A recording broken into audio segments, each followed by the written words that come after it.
The rain was coming down hard the first time I saw her. I had ducked into a small coffee shop to escape the downpour, shaking water from my jacket like a wet dog. That's when I noticed her, sitting by the window, sketchbook in hand, completely lost in her own world. Her name was Sophie, I would learn later. She had auburn hair that fell in loose waves past her shoulders and eyes the color of warm honey. She was drawing the street outside, capturing the rain-soaked sidewalks and hurrying pedestrians with quick, confident strokes. I ordered my coffee and found myself glancing her way more times than I care to admit. There was something magnetic about her concentration, the way she bit her lower lip when focusing on a particular detail. 3 days later, I came back, told myself it was because they made good coffee. That was a lie. She was there again, same spot by the window, different sketchbook. This time she was drawing an elderly couple sharing an umbrella across the street. I gathered my courage, walked over, asked if the seat across from her was taken. She looked up, startled at first, then smiled. It was the kind of smile that makes your heart forget its rhythm. "It's all yours," she said, gesturing to the empty chair. I sat down, suddenly aware I had no plan beyond this moment. My mind went blank, completely empty.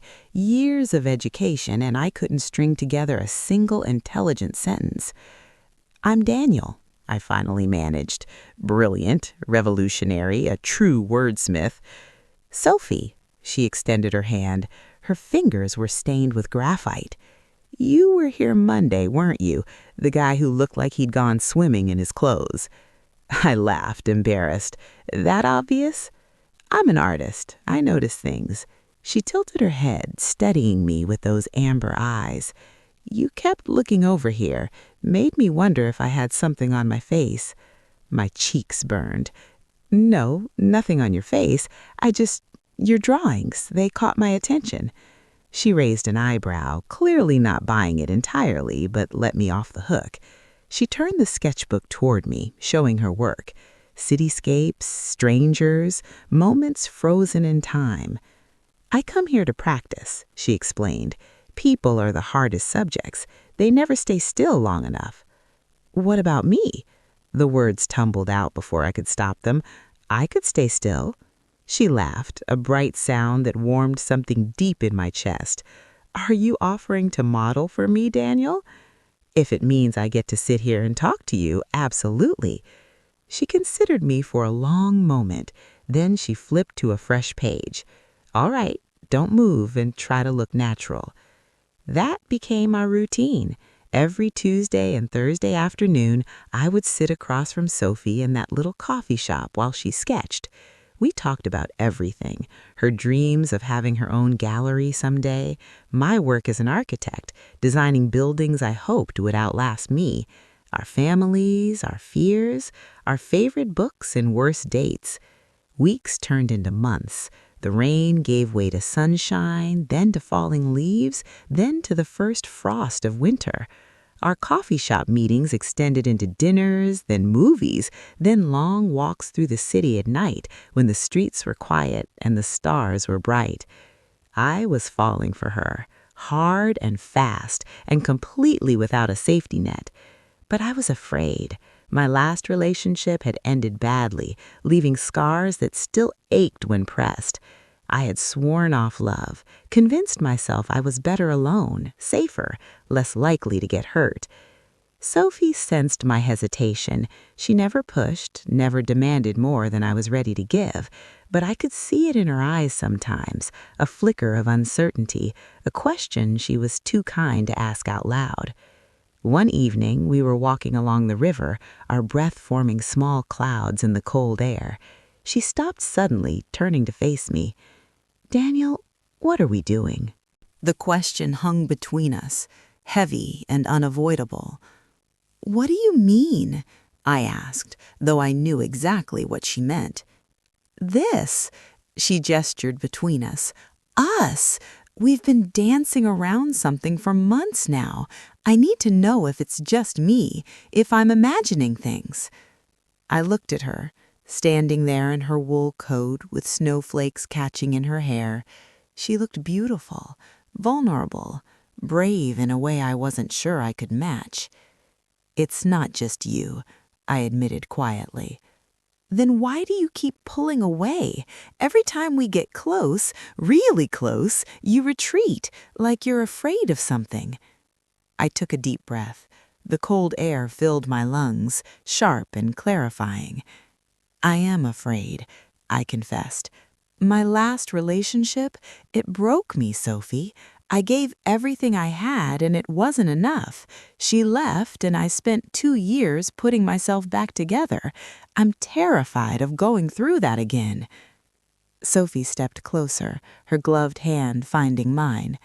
"I'm not her, and I can't promise that nothing bad will ever happen. Life doesn't work that way. But I can promise that I'll be honest with you, that I'll show up even when it's hard, that I'll choose you every day if you'll let me." Tears pricked at my eyes. I had spent so long building walls, convincing myself that safety was the same as happiness. But standing there with Sophie, I realized how lonely that fortress had become. "I'm scared," I whispered. "Me too," she admitted. "But I'd rather be scared with you than safe without you." I kissed her then, right there on the riverbank, with snow falling around us and the city lights glittering on the water. It was gentle at first, tentative, then deeper, more certain, a promise sealed without words. We walked home together that night, hand in hand. The world felt different somehow, brighter, fuller, like colors I had forgotten existed were slowly seeping back into the landscape. The months that followed weren't always easy. We had disagreements, misunderstandings, moments when old fears crept back in and threatened to pull us apart. But we faced them together, talked through them, learned to be patient with each other's wounds. Sophie got her gallery showing that spring. I stood in the corner, watching strangers admire her work, feeling prouder than I had any right to feel. One painting caught my attention. It was of a man sitting in a coffee shop, looking out the window at the rain. The lines of his face were soft, contemplative, familiar. "That's you," Sophie said, appearing beside me. "From that first day. I finished it last week." I stared at the painting, seeing myself through her eyes. "You remembered." "I remember everything about that day." She slipped her hand into mine. "It was the day my life changed." I turned to face her, this woman who had cracked open my carefully constructed armor and found something worth saving underneath. "I love you," I said. The words had been building for months, pressing against my ribs, demanding release. I should have said it sooner. I was just scared. She smiled, her eyes shining. "I know. I love you too, Daniel. I have for a while now." We stood there in her gallery, surrounded by her art and the soft murmur of voices, lost in our own private world. The journey from that rainy afternoon to this moment had been unexpected, winding, but every step had led me here, to her. Sometimes love arrives like a thunderstorm, sudden and overwhelming. Other times it creeps in quietly, like dawn breaking over a dark horizon. What Sophie and I found was somewhere in between, a chance encounter that became a conversation that became a friendship that slowly, carefully, beautifully became something more.